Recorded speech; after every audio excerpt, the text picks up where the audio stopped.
கும்பராசிக்காரங்களுக்கு பார்த்தீங்கன்னா ராசி அதிபதினா சனி பகவான் வந்து வக்கர நிவர்த்தியாக இருக்குது. அதனால் என்னக்கா கடந்த காலகட்டத்தில் எப்படின்னாக்கா குடும்பத்தில் பார்த்தீங்கன்னா பொருளாதாரம் சார்ந்த விஷயத்தில் ஒரு சிக்கல் இருக்கும். ஏதோ என்றைக்கோ ஒரு இடத்துல கடன் வாங்கி இல்லை ஏதோ ஒரு விஷயத்துக்காக நீங்கள் ஒரு காசை வாங்கின விஷயம் இப்போ வந்து அவங்க கேள்வி கேட்டு அதை எப்போ திருப்பி கொடுப்பேன்னு சொல்லி ஒரு அவமானத்தை சந்திச்சிருப்பீங்க. அந்த அவமானத்தால் குடும்பத்தில் பார்த்தீங்கன்னா ஒரு சலசலப்பு இருக்கும். குடும்பத்தில் வந்து மகிழ்ச்சி என்பது குறைந்திருக்கும். கணவன் மனைவி ஒற்றுமை என்பது பாதித்திருக்கும். அதே போல் வருமானத்தில் பார்த்தீங்கன்னா எதிர்பார்த்த அந்த நீங்கள் பிளான் என்பது நடந்திருக்காது.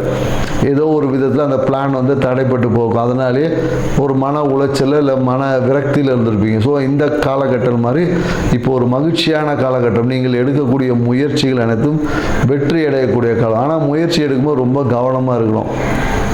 ஏன்னா இந்த காலம் முயற்சி எடுக்கிறன்னு பார்த்து தொழில் ரீதியாக எடுத்த முயற்சிகள் ஏதாவது ஒரு சட்ட சிக்கல்களை சந்திக்கக்கூடிய வாய்ப்பு. குறிப்பாக என்னென்னாக்கா நீங்கள் கையில் ஒரு அக்ரிமெண்ட்டை போட்டிருப்பீங்க. அந்த அக்ரிமெண்ட் என்னென்னாக்கா ஒரு ஏதாவது ஃப்ராட் அக்ரிமெண்ட்டாக இருக்கும், இல்லை ஏதாவது ஒரு சட்டத்துக்கு புறம்பான ஏதாவது செயல்களை செய்து அதனால் தொழில் என்பது முடக்கப்படுவதற்கான வாய்ப்பு இருக்குது. ஸோ அதனால் ரொம்ப கவனமாக இருக்கணும்.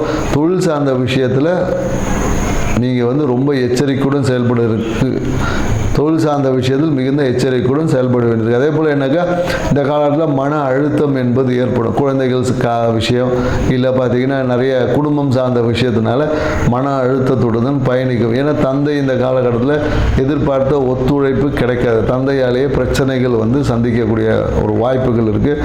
தந்தையே உங்களுக்கு எதிராக இருப்பார் அப்படின்றத நீங்கள் புரிஞ்சுக்குங்க.